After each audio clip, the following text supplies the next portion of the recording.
All right, so you know how we do things here on the Deep Dive. Someone sends us something interesting, we get curious, we dive in. That's right, deep dive. And today's dive, well, it was sparked by a listener, thank you, by the way, who sent us a little news snippet about the Jamaican Prime Minister, Andrew Holness. Oh, yeah, I saw that one. And it was about how he's welcoming back deportees from the U.S., Yeah. which is, well, let's just say, not the typical response you see to deportation. You don't usually think of deportation as a happy welcome home kind of situation. Right, exactly. It's usually families being separated, people sent back to countries they barely remember. Yeah, tough stuff. But Holness is like flipping the script on the whole thing. It's definitely unusual. It really is, and that's what we got to unpack today. What is going on here? Is Holness being genuinely compassionate? Is this some political strategy? Yeah, what's the angle? Help us understand this. Well, I think to really get this, we have to look at the bigger picture, the whole relationship between Jamaica and the U.S. Oh yeah, that's a whole other can of worms. Right. It's a long history, lots of Jamaican immigration to the States, driven by all sorts of factors, but I mean, mostly economic reasons. Isn't it true that like a huge chunk of Jamaica's economy depends on the money those immigrants send back home? Remittances, I think they call them. Absolutely. Remittances are a lifeline for Jamaica. So Holness has got to be walking a tightrope here. On one hand, he needs to keep the U.S. happy, but on the other hand, he can't ignore the impact of these deportations. Exactly. And then you factor in the diaspora, Jamaicans living abroad who still care deeply about what's happening back home. That's a whole other layer of complexity. So by welcoming the deportees, he could be trying to appease everyone, smooth things over with the U.S., show solidarity with Jamaicans at home and abroad. It's a delicate balancing act for sure. But let's be real, some people are going to see this as a PR stunt, right? Eh. Like just a way to score some political points. Yeah, there will always be cynics. How do we know this isn't just for show? Like, what would actually demonstrate that Holness is serious about helping these deportees? Well, words are cheap, right? What matters is action. If he's truly committed, we should see real, tangible support. Reintegration programs, job training, mental health services, things that actually help them get back on their feet. Things that address the real challenges they face, because it can't be easy coming back to a country you might not even remember, trying to build a life from scratch. Exactly. And we can't forget the psychological impact. Being deported is traumatic, it's uprooting, and leaves scars. Wholeness needs to address that too, not just with words, but with action. And that brings us to, I guess, the heart of the matter. What about the deportees themselves? What do you think this welcome means to them? Imagine being ripped away from your life, everything you know, and sent back to a place that might feel totally foreign. Some might see this welcome as a sign of hope, that they're not just being discarded, that someone cares. Yeah, a glimmer of light in a really dark situation. Right. But for others, it might feel hollow, just another political maneuver. There's got to be a lot of mixed emotions, suspicion even. Yeah, especially when you think about all the challenges that come with reintegration. Finding work, housing, reconnecting with family, rebuilding your whole life. It's daunting, and it's not something you can just snap your fingers and make happen. It takes time, resources, and a real commitment to supporting these individuals. So, okay, we've got this puzzle, right? Wholeness welcoming deportees. And to make sense of it, we have to consider his motives, the whole U.S.-Jamaica relationship, and the real lived experiences of the deportees. All these pieces fit together. And it's got implications far beyond Jamaica. I mean, Mhm. could this be a model for how other countries handle deportation? It's a question worth asking, right? Wholeness is definitely taking a gamble here. If he pulls it off, if he actually makes a difference in the lives of these deportees. Then it could be a real game changer. Absolutely. It could be a blueprint for a more humane approach to deportation.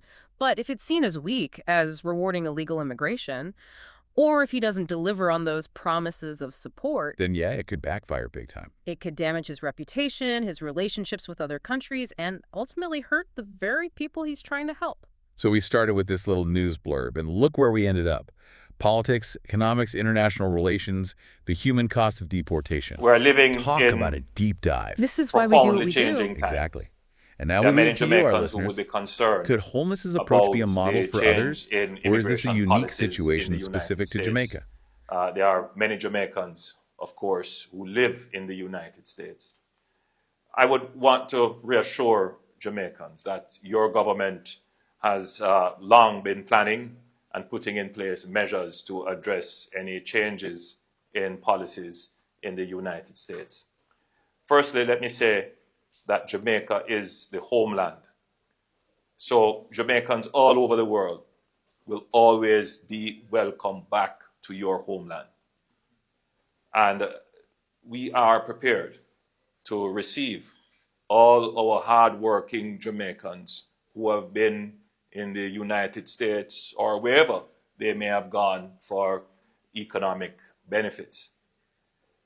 Jamaica has always been, since its colonial days to now, a net supplier of talent to the world.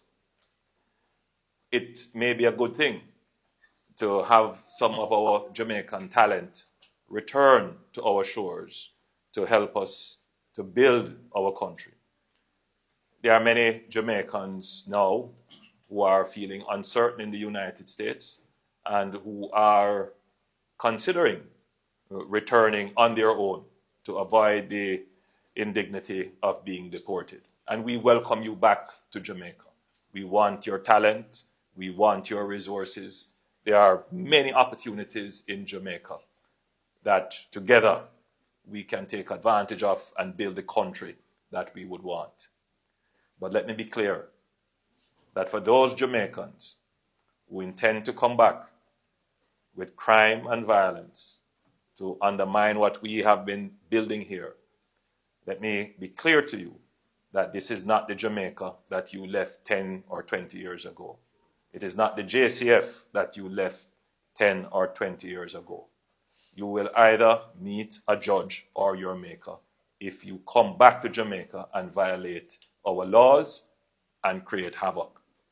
I know that there are many who will be returning to Jamaica, coming back to lovely communities like these, rural areas like these, and they may attempt to set up gangs, get involved in scamming, and undermine the values of the communities that they return to. We will not tolerate that. We want all our Jamaicans to always feel that they have somewhere to come back to and call home and be well received. Come back with a good heart and a good mind. Come back willing to work. Come back with your resources. You will be able to make life here. But don't come back here to undermine and destroy what we have built. The government is already planning in terms of putting in place new measures, enhanced security measures, to address those who we know have a criminal past or who have been interdicted in the United States, convicted in the United States, and are being returned after serving their criminal penalties there. And we will ensure that they are appropriately monitored here and that they are not in any way contributing to an increase in our crime or murder rate. We have sacrificed long and hard. The people of Jamaica have borne the negative impacts of local violence. We will not tolerate criminals coming back here to increase our crime rate or murder rate. It is on a downward trajectory. We are doing very well, and we will not allow this to happen.